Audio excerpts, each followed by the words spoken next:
Hello बच्चों, good evening. आज हम बात करने वाले हैं यूनिट टेस्ट सॉल्यूशन की। जी हाँ बच्चों, एग्ज़ाम का समय आ चुका है। एग्ज़ाम आपके बहुत ही नज़दीक है।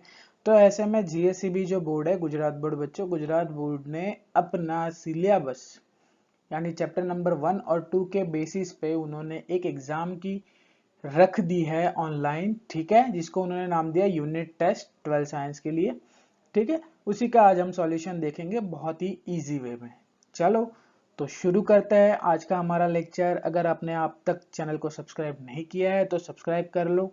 ठीक है, चलो मैं बताता हूँ कुछ अपने बारे में। बेसिकली यार, जनरली हम लाइव लेक्चर लेते हैं बोर्ड वाला, बट बिकॉज ऑफ जॉब मैं अवेलेबल नहीं हूँ, तो जॉब पे से ही बनाना पड़ रहा है ये वीडियो। ठीक है, वॉट एवर, एक्सक्यूज नहीं देना है, बस चीज़ों को यही कि यार आई एम सागर पाटिल, ये मैं फैकल्टी हूँ आपकी। 3 साल से मैं बच्चों को पढ़ा रहा हूँ, साइंस वाले बच्चों को। जेडब्ल्यू नीट की तैयारी करा चुका हूँ 100+ बच्चों को।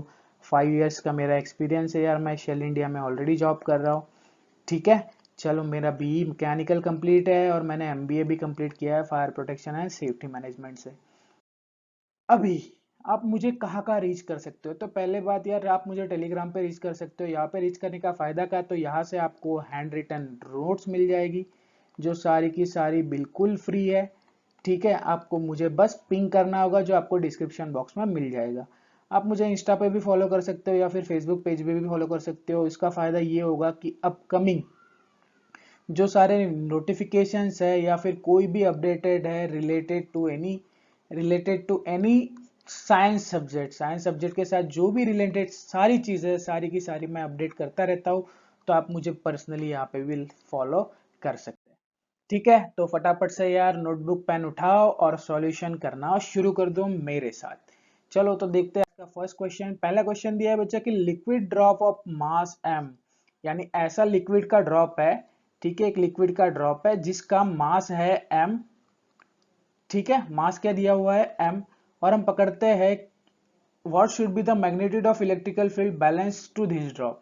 अभी इसको इलेक्ट्रिकल फील्ड बैलेंस कर रहा है, तो यार सीधी सी बात है, वाटर का ड्रॉप है तो कौन सी डायरेक्शन में जाएगा? तो ग्रेविटेशनल की वजह से नीचे की डायरेक्शन में जाएगा। और इलेक्ट्रिकल फोर्स इसको बैलेंस कर रहा है, तो वो किस डायरेक्शन में जाएगा? अपवर्ड डायरेक्शन में। तो ये हो गया मेरा इलेक्ट्रिकल फील्ड और ये हो गया मेरा वेट। ठीक है, बाय ग्रेविटी जो नीचे जाएगा वो। तो ये दोनों एक दूसरे को बैलेंस कर रहे हैं। तो वेट भी क्या है? वन टाइप ऑफ फोर्स है। ठीक है, ये वेट वाला फोर्स, और इसको बैलेंस कर रहा है इलेक्ट्रिकल फोर्स। तो ये दोनों फोर्स एक दूसरे के क्या है? इक्वल आएंगे। तो वेट का फॉर्मूला है W is equal to m g, और इलेक्ट्रिकल फोर्स का फॉर्मूला क्या होता है? आपने पढ़ा F is equal to Q into ई।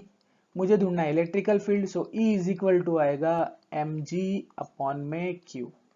सो ये हो गया आपका आंसर। यहाँ पे देखो अवेलेबल है ये ऑप्शन, हाँ जी ये है, देखो ए। तो आपका आंसर क्या आएगा? ए।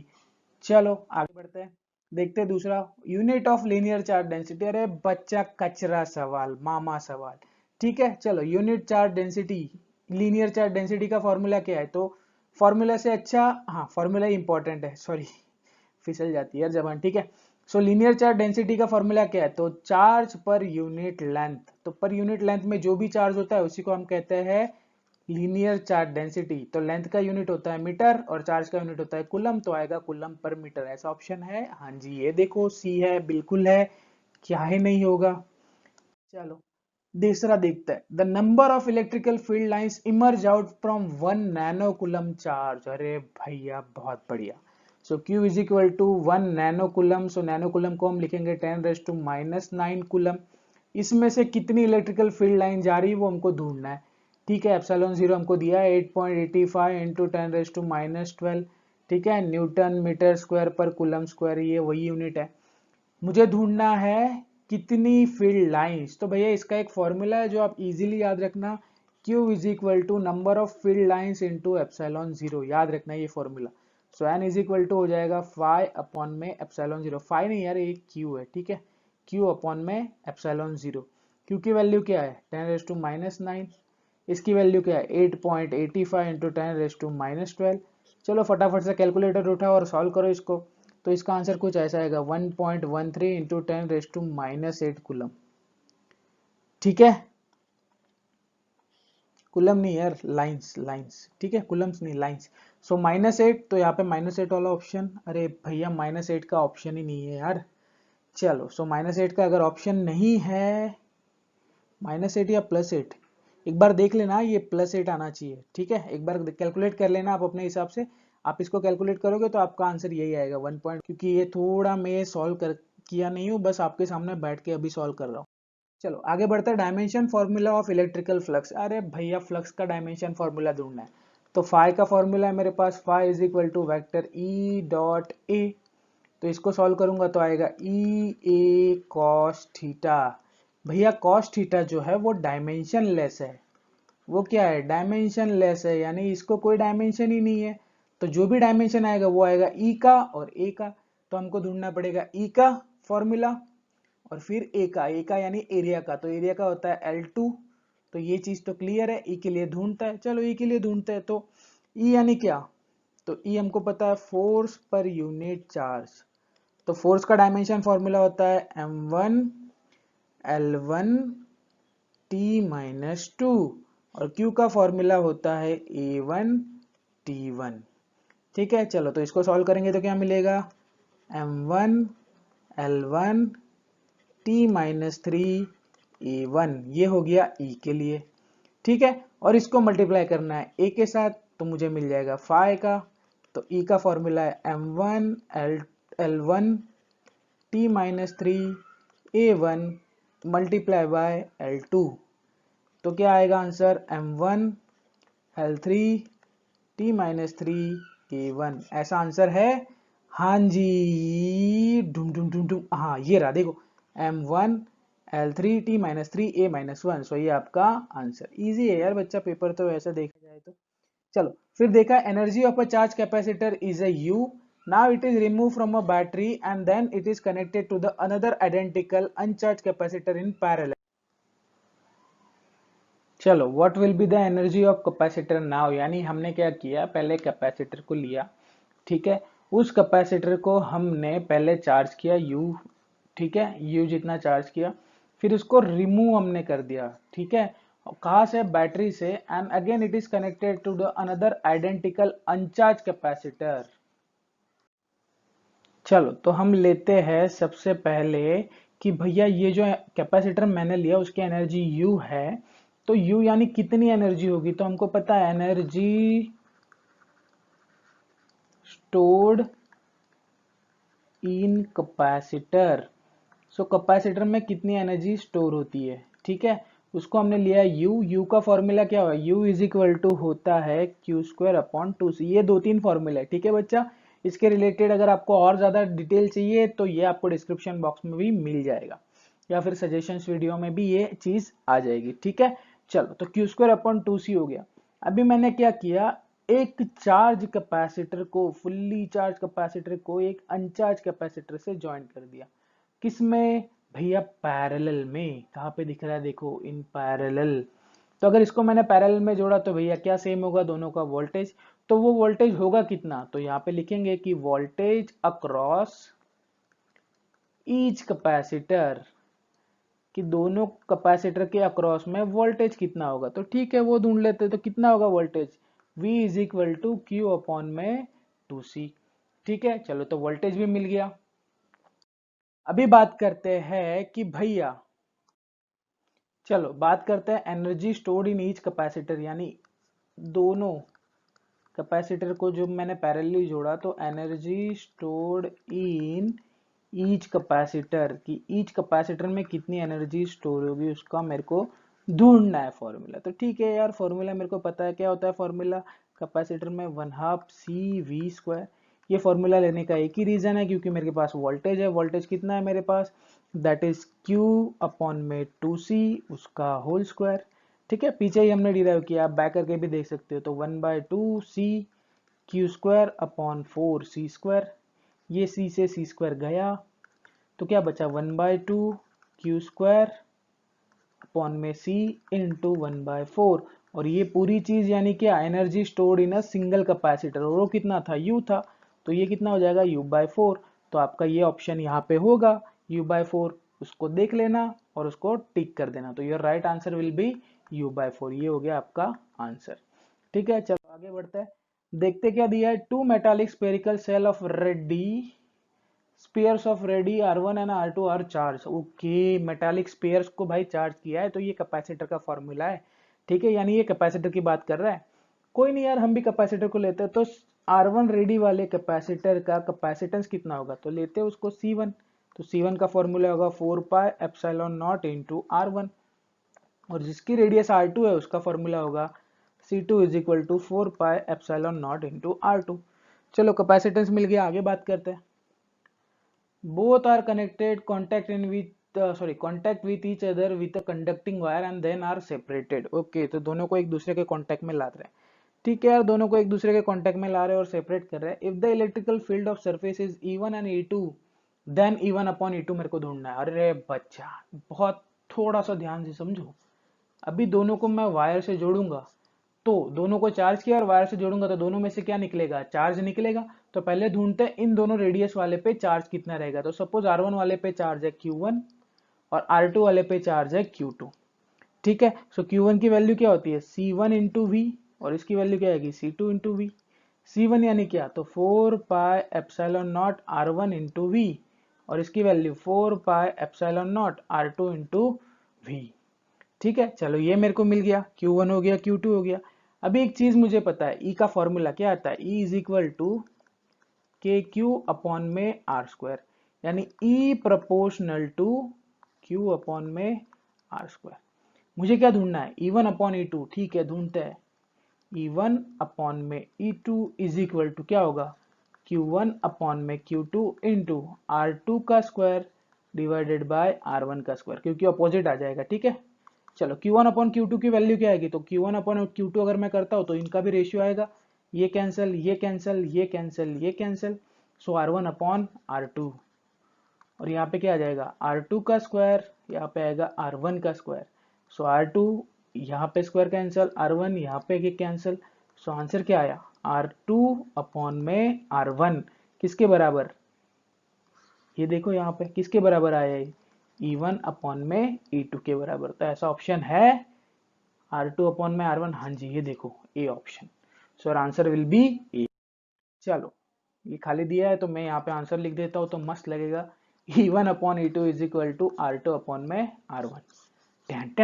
ये आपका आंसर। ठीक है, चलो आगे बढ़ते हैं। The potential at a point point due to a charge, okay charge दिया है। So Q is equal to 4 into 10 raised to minus 7 coulomb located at 9 centimeter। so radius या distance दिया है 9 centimeter, यानी 9 into 10 raised to minus 2 metre. What is the voltage, अरे छी बकवास question. के क्यू अपॉन में आर करो, के की value 9 into 10 raise to 9, Q की value 4 into 10 raise to minus 7, R की value 9 into 10 raise to minus 2। Solve करो इसको, 9 से 9 गया, यहाँ पे बचा 4। सो 4 इंटू ये -2 ऊपर जाएगा तो +2, 9 2 11, 11 में से यहाँ पे आ जाएगा 3 और एक 4। सो यहाँ पे आ जाएगा 4। आपका आंसर आएगा 4 इंटू 10 रेस टू 4। ठीक है, कैसे एक बार फिर से वेरीफाई करता है। ये -2 ऊपर जाएगा तो 9 और 2 11, 11 में से 7 गए, 7 और 4 11। ठीक है, सो ये आपका आंसर कितना, 4 इंटू 10 रेस टू 4 वोल्ट। ठीक है, चलो आगे बढ़ते हैं। The dielectric strength of air is about, अरे यार कैपेसिटेंस याद है, कैपेसिटेंस का बेसिक, कैपेसिटेंस के बेसिक में हमने क्या चीज पढ़ी हुई थी, तो हमने पढ़ा हुआ था आयोनाइजेशन। आयनाइजेशन कब होता है, आयनाइजेशन होता है तब क्या होता है, तब भैया प्लस और माइनस अलग होते हैं, और वो किससे अलग होते हैं, एयर में से। और उसको अलग करने के लिए मेरे को कितना वोल्टेज चाहिए, सॉरी कितना इलेक्ट्रिकल फील्ड चाहिए, तो 3 इंटू 10⁻⁶ वोल्ट पर मीटर। इतना इलेक्ट्रिकल फील्ड दो तो क्या हो जाता है, आयनाइजेशन हो जाता है। ठीक है, चलो चलो आगे बढ़ते हैं। 12 पिको फैराडे कैपेसिटर, तो भैया ये हो गया capacitor, that is 12 pico farad, तो 10⁻⁻² फैराडे। 50 वोल्ट बैटरी, तो 50 वोल्ट की battery. How much electrostatic energy stored in the capacitor, capacitor के अंदर कितनी एनर्जी स्टोर हो रही है वो ढूंढना है। तो energy stored in capacitor that is 1/2 C V square. 1/2 C की वैल्यू 12 इंटू 10⁻⁻12 वी स्क्वायर यानी 50 इंटू 50। आप इसको सॉल्व करोगे तो आपका आंसर कुछ ऐसा आएगा 15 इंटू 10⁻⁻19 सॉरी -9 जूल। 19 नहीं -9 जूल, तो ऐसा ऑप्शन है। तो हाँ जी ये रहा देखो, तो आपका आंसर विल बी ए। ठीक है चलो तो आगे बढ़े। हाँ जी पहला फॉर्मूला हमारा पहला न्यूमेरिकल, चलो इसको सॉल्व करते हैं, पहले पढ़ते हैं ध्यान से। ठीक है चलो तो ध्यान से पढ़ते, देखो क्या दिया। System of a two charges q A and q B 2.5 minus 7 coulomb. ठीक है तो यहाँ पे हम ले लेते हैं q A that is 2.5 into 10⁻⁻7 coulomb. ठीक है और क्यू बी भी 2.5 माइनस 7। ठीक है भैया क्यू बी भी ले लेते हैं 2.5 इंटू 10⁻⁻7 कूलम। चलो लोकेटेड एट पॉइंट 00 माइनस 15। तो ये है बच्चा 00 माइनस 15 और ये है 0015 respectively. What are the total charges and electrical, अरे डाइपोल मोमेंट पूछा है बच्चा तो ये माइनस होना चाहिए, ये चार्ज माइनस होना चाहिए कोई भी एक चार्ज। क्यों? क्योंकि डाइपोल मोमेंट तभी फॉर्म होती है जब दो कौन से चार्ज हो, अनलाइक चार्ज हो। कौन से चार्ज हो? अनलाइक चार्ज हो, और उनके बीच एक डेफिनेट डिस्टेंस हो। तो डिस्टेंस तो है बट चार्ज अनलाइक नहीं है, तो एक चार्ज क्या आएगा माइनस, एक चार्ज क्या आएगा प्लस। मुझे क्या ढूंढना है? Total charge. ठीक है तो पहले ढूंढते हैं, लिखते हैं total charge on system. System के ऊपर टोटल चार्ज कितना है, तो कितना होगा total q A plus q B.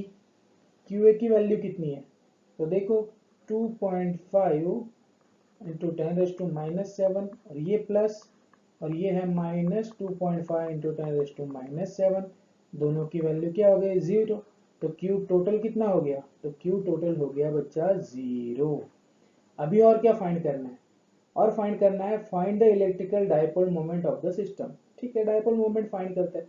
तो डाइपोल मोमेंट का फॉर्मूला क्या है, एक्चुअल फॉर्मूला। तो डाइपोल मोमेंट का फॉर्मूला होता है magnitude of charge into distance, दोनों के बीच का डिस्टेंस। सो चार्ज का मैग्नीट्यूड कितना है, तो देखो कितना होगा 2.5 इंटू 10⁻⁻7 इंटू दोनों के बीच का डिस्टेंस। तो ये -15 ये +15, तो यहां से इतना हो गया, ये ओरिजिन तक इसका हो जाएगा 15 और इसका नीचे हो जाएगा 15। तो 15 15 30 सेंटीमीटर यानी 30 इंटू 10⁻⁻2। ठीक है चलो तो इसको सॉल्व करेंगे तो मेरा आंसर क्या आएगा, तो मेरा आंसर आएगा 7.5 इंटू 10⁻⁻8 कूलम इंटू मीटर। और अगर आपको डायरेक्शन पूछा होता बता, तो डायरेक्शन कहाँ से कहाँ तक आता, तो हमेशा नेगेटिव टू पॉजिटिव। तो ये नेगेटिव यहाँ पे है, ये पॉजिटिव यहाँ पे है, और ये नीचे की डायरेक्शन में है, तो दैट इज माइनस के कैप डायरेक्शन में आता। ठीक है सो ये हो गया आपका सॉल्यूशन। सो क्यू नेट 0, ये आपकी हो गई डाइपोल मोमेंट पी, ये पी का वैल्यू हो गया, और ये उसकी डायरेक्शन हो गई। ठीक है सो बहुत इजी है यार, आप समझ सकते हो ये चीजों को। चलो आगे बढ़ते हैं, बात करते हैं 4 पॉइंट चार्जेस। अरे भैया क्यू ए दिया है क्यू बी दिया है, ठीक है तो हम 4 पॉइंट लेते हैं, ए बी, ये हमारा सी, और यही हमारा डी है, और ई इसका सेंटर वह है। ठीक है चलो तो क्यू ए की वैल्यू दी है 2 माइक्रोकूलम, तो यहाँ पे 2 माइक्रोकूलम रखते हैं। चलो बच्चा तो 2 माइक्रोकूलम रख दिया। बी पे मेरा है -5 माइक्रोकूलम, तो ठीक है हम यहाँ पे लिख देते हैं -5 माइक्रोकूलम।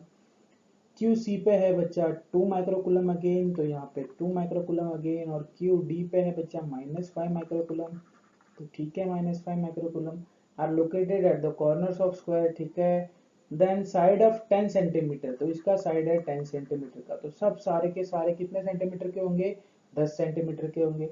इस तो what is the force on the charge of 2 microcoulomb placed, so 2 microcoulomb place at the centre of square, तो इसके सेंटर में रखने के ऊपर, यानी ये 2 माइक्रोकूलम के ऊपर कितना फोर्स लगेगा, तो कोई नहीं यार हम सिमेट्रिसिटी से ऊपर से भी पता कर सकते हैं ये चीज। देखो तो हमको एक चीज इस पे से पता चलेगी कि जितनी वैल्यू एओ की होगी उतनी वैल्यू ओसी की होगी।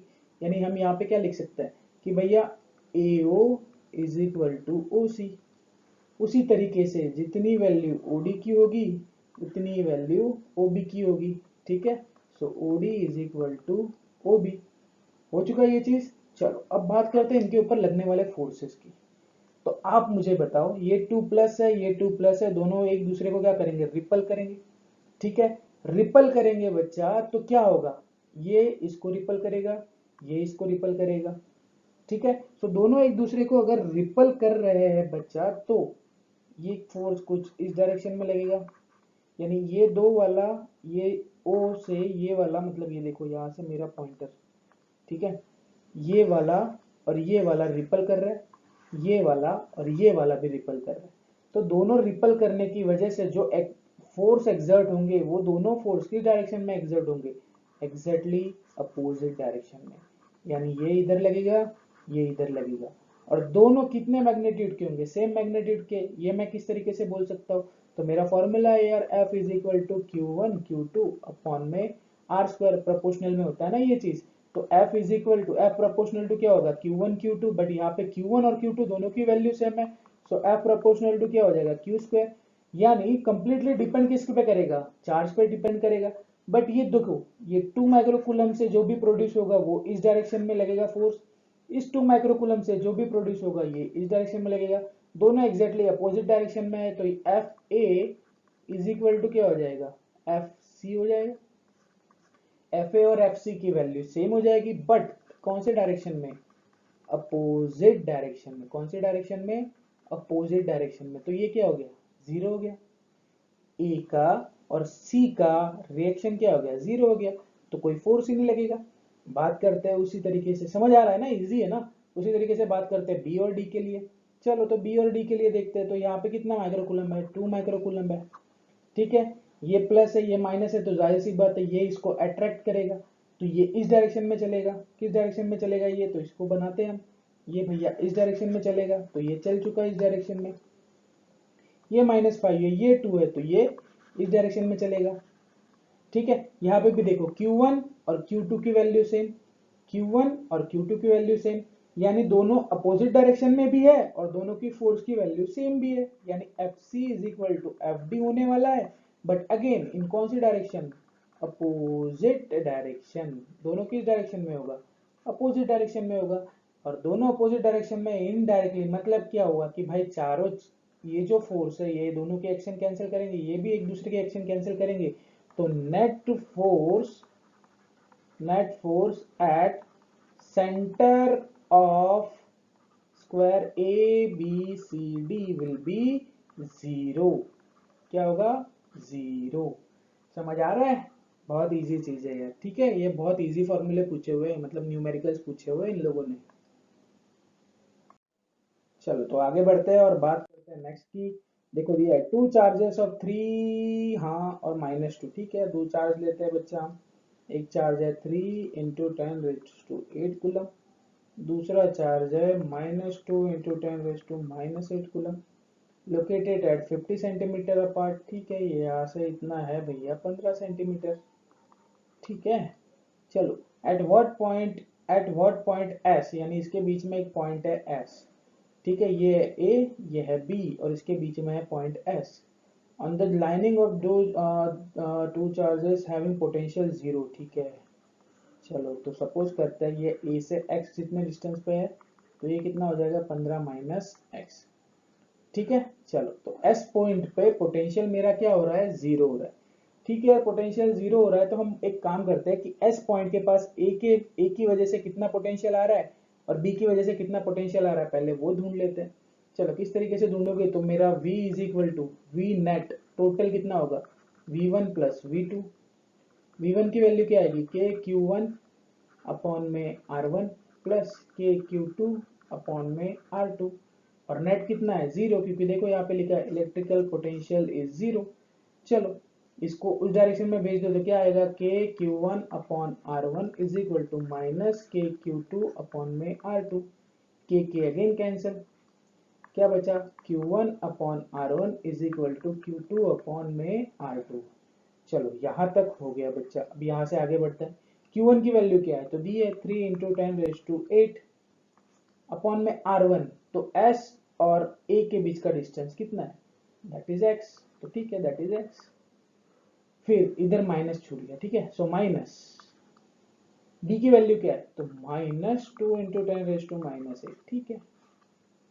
ठीक है ना, दोनों की, अरे शिट, दोनों की वैल्यू -8, तो यहाँ पे भी -8, ठीक है। चलो यहाँ पे लिखना रहेगा -8 डिवाइड बाय कितना आएगा 15 माइनस एक्स। चलो इसको सॉल्व करते हैं। क्या होगा, -8 कैंसिल, ये माइनस माइनस प्लस हो जाएगा, तो यहाँ पे आएगा 3 अपॉन में एक्स, यहाँ पे आएगा 2 अपॉन में 15 माइनस एक्स। क्रॉस मल्टीप्लीकेशन करेंगे तो 3 into 15 minus x is equal to 2x। चलो इसको क्रॉस करता है तो क्या आएगा, 15 3 जा 45 minus 3x is equal to 2x। ये 3 को उधर भेजेंगे तो 4, तो 45 is equal to 5x, x is equal to 9 centimetre. चलो x की वैल्यू मुझे मिल गई। So x is equal to 9 centimetre. तो ये कितना होगा, 15 माइनस 9 यानी 8 सेंटीमीटर। तो आपको पूछा है take the potential at infinite to be zero.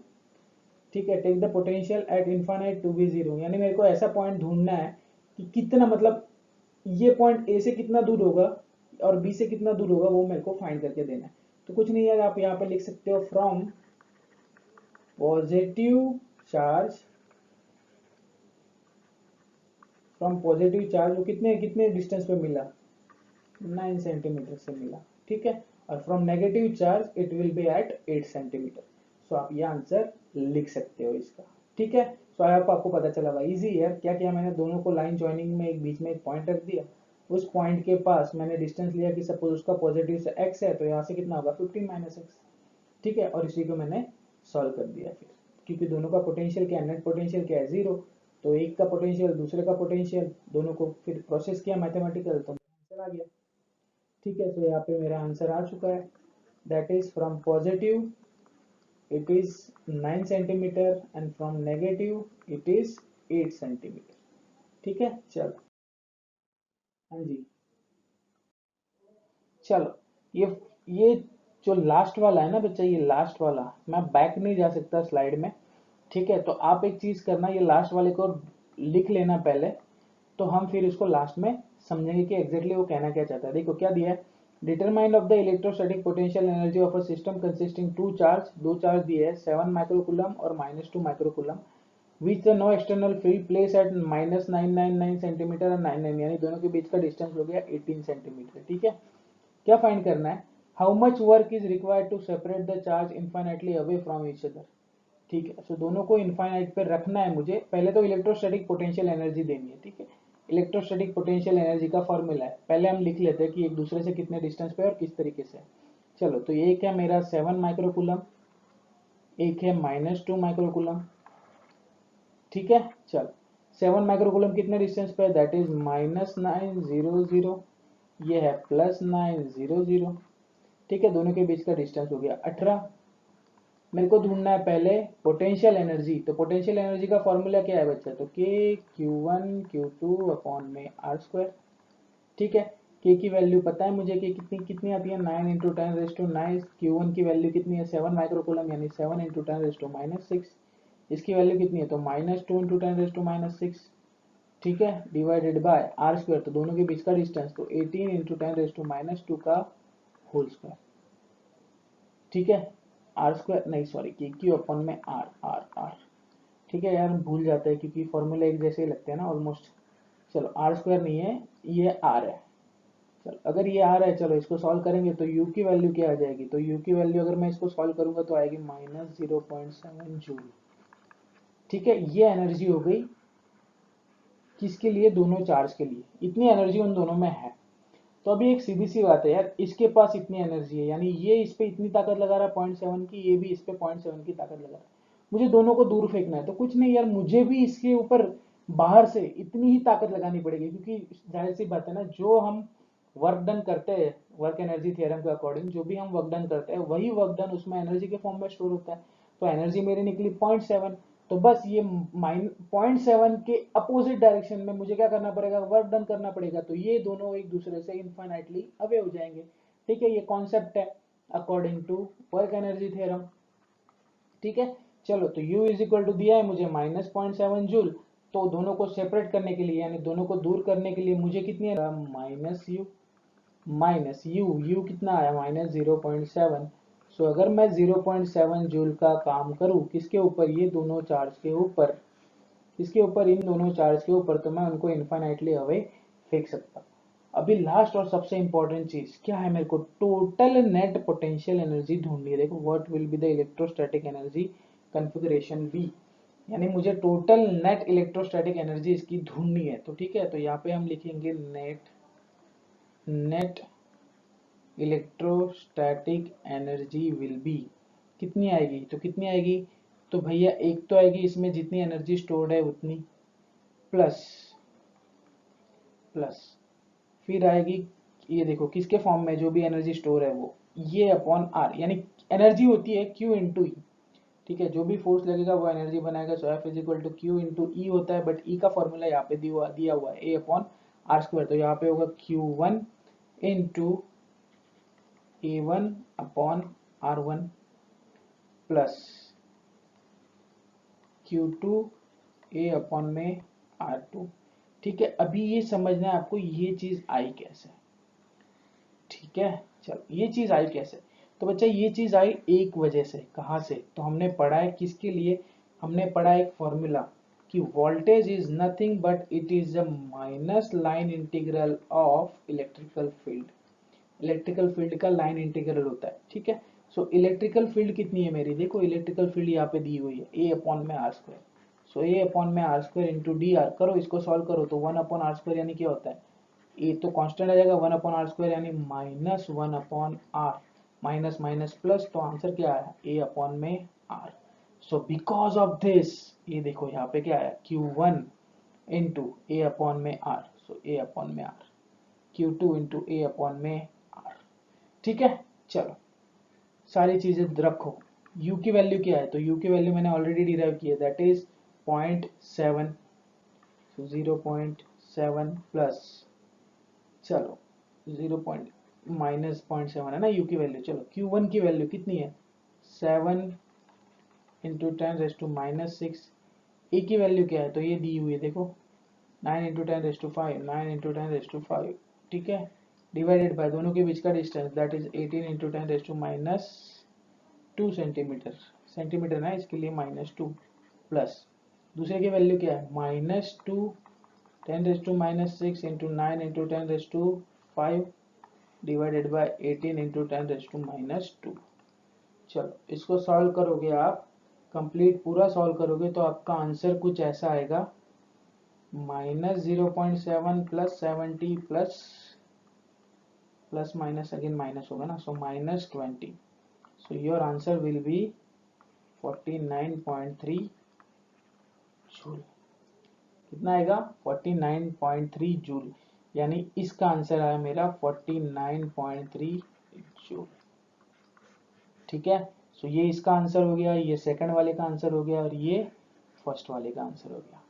Easy है, बस यहाँ पे थोड़ा कॉम्प्लिकेटेड है कि टोटल नेट एनर्जी कितनी स्टोर हुई।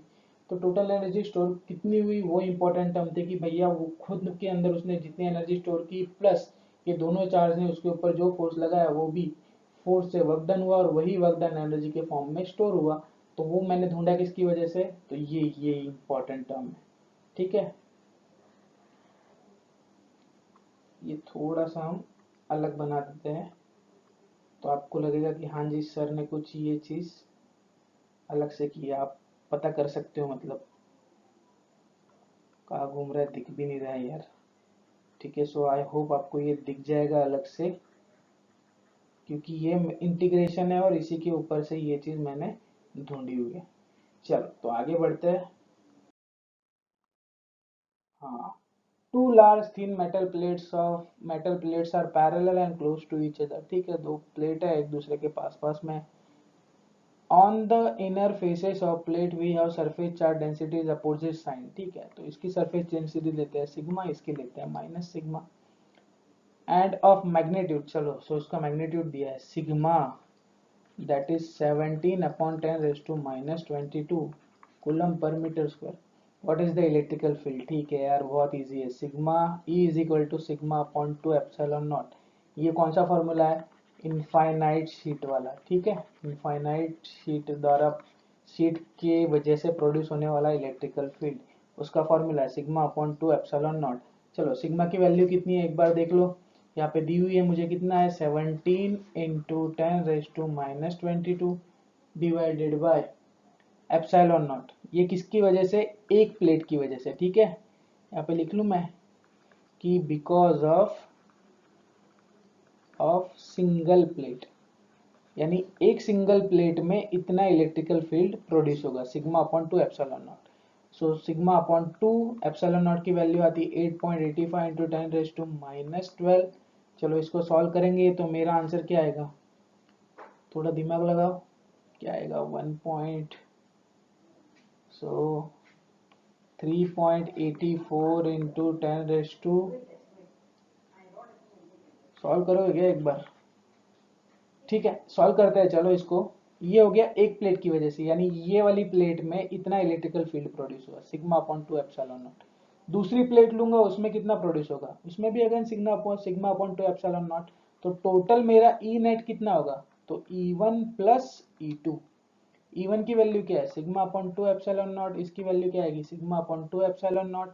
इसको सॉल्व करेंगे तो आएगा सिग्मा अपॉन एप्सिलॉन नॉट। ये हो गया मेरा ई नेट, ठीक है। चलो इसी को ढूंढ लेते हैं ना, तो इजी आएगा। तो सिग्मा ई नेट यानी क्या हो जाएगा, E net is equal to sigma यानी 17 × 10⁻² डिवाइडेड बाय 8.85 × 10⁻12। चलो तो ई नेट इज इक्वल टू, करो सॉल्व, इसको कितना आएगा 17/8.85 हम करते हैं तो अप्रोक्सीमेटली 1.92 समथिंग आ रहा है, इंटू 10⁻10, दोनों के बीच का डिफरेंस। तो मेरा आंसर आया बच्चा E net, total electrical field, net electrical field that is 1.92 into 10⁻10 newton, sorry volt per metre. ये टोटल मेरा नेट इलेक्ट्रिकल फील्ड है। ये हो गया आपका आंसर, ठीक है। एक बार क्रॉस वेरीफाई कर लेना यार, इसको कैलकुलेट कर लेना, ठीक है। चलो तो ये हो गया आपका आंसर। आगे बढ़ते हैं, आगे कुछ नहीं है, आगे जो भी इसके रिलेटेड बच्चा जो भी सवाल है थ्योरेटिकल पूछे गए, उसकी मैंने यूट्यूब की लिंक यहाँ पे दे रखी है, ठीक है। ये मेरा ही चैनल है, ये आप जैसे कि यहाँ पे देख सकते हो, दैट इज अ सिंबल, या फिर हम कह सकते हैं कि ये मेरा लोगो है, ये साइंस एकेडमी सूरत का, ठीक है। ये जो सारे टॉपिक है ना, ये ऑलरेडी अवेलेबल है मेरे चैनल पे, तो उन सब की मैंने वीडियो लिंक दे रखी है, जैसे कि derive an expression for torque acting on a dipole in uniform electrical field, तो ये लिंक पे क्लिक करो, आपको वो वीडियो मिल जाएगा। State and explain the Gaussian law, ये इस पे क्लिक करो तो आपको मिल जाएगा। ये दोनों का एक सिंगल वीडियो मैंने बनाया, और इसमें मैंने इंपॉर्टेंट चीज क्या है पता है, इस सारे वीडियो की खास बात क्या है कि इसमें हाउ टू राइट, यानी आपको थ्योरी लिखना किस तरीके से है ना, उसके भी मैंने पॉइंट्स बना के दिए हैं, तो आप इजी वे में लिख सकते हो। तो ये इसी का फायदा है, ठीक है। और लास्ट सवाल है, obtain the expression for field during infinite plates, infinite plane sheet. तो इसका सिग्मा अपॉन 2 एप्सिलॉन नॉट आपको मिलेगा, जो ऑलरेडी हमने डिराइव किया है। ये जो पीछे वाला हमने फॉर्मूला लास्ट एग्जांपल सॉल्व किया, उसी में इसको यूज किया था, ठीक है। ठीक है, तो ये जो थियरी है ये इसके रिलेटेड है। और बच्चा मेरा चैनल प्लीज़ सब्सक्राइब करो, और लाइक भी करो और शेयर भी करो सारे अपने दोस्त के बीच में, क्योंकि ये जो सॉल्यूशन है ना, ये बहुत इजी वे में मैंने आपको अवेलेबल करवाया है। आप नीचे के लिंक पे क्लिक करके भी मेरे चैनल को सब्सक्राइब कर सकते हो। तो बस एक ही चीज़ यार, ख्याल रखो अपना, लाइक करो, सब्सक्राइब करो, और ये नोटिफिकेशन आइकन को दबाना मत भूलना, जिसकी वजह से आप फ्यूचर वीडियोस के लिए नोटिफाइड रहोगे। बस एक ही चीज़ कहना चाहता हूँ आपको दिल से, थैंक यू। आप भले ही मेरा वीडियो देखो ना देखो, शेयर करो ना करो, बस एक ही चीज़ है यार, थैंक यू, क्योंकि जो भी मैं आज हूँ वो because of you guys only. So thank you so much, please like and share, subscribe and get notified also. So do take care and bye bye, मिलते हैं जल्दी नए वीडियोस के साथ। और हाँ, एक इम्पॉर्टेंट चीज़, अगर किसी को क्लास 11 का भी सॉल्यूशन चाहिए तो मुझे आप कमेंट बॉक्स में कमेंट करके बताओ, तो मैं क्लास 11 का सॉल्यूशन भी आपके लिए जल्दी जल्दी यानी यार कल के कल अवेलेबल करवाऊंगा। ठीक है, कल यानी वो आपको डे आफ्टर टुमारो अवेलेबल हो जाएगा। ठीक है, चलो तो please do take care and bye bye, मिलते हैं जल्दी नए वीडियो के साथ। Good night and take care.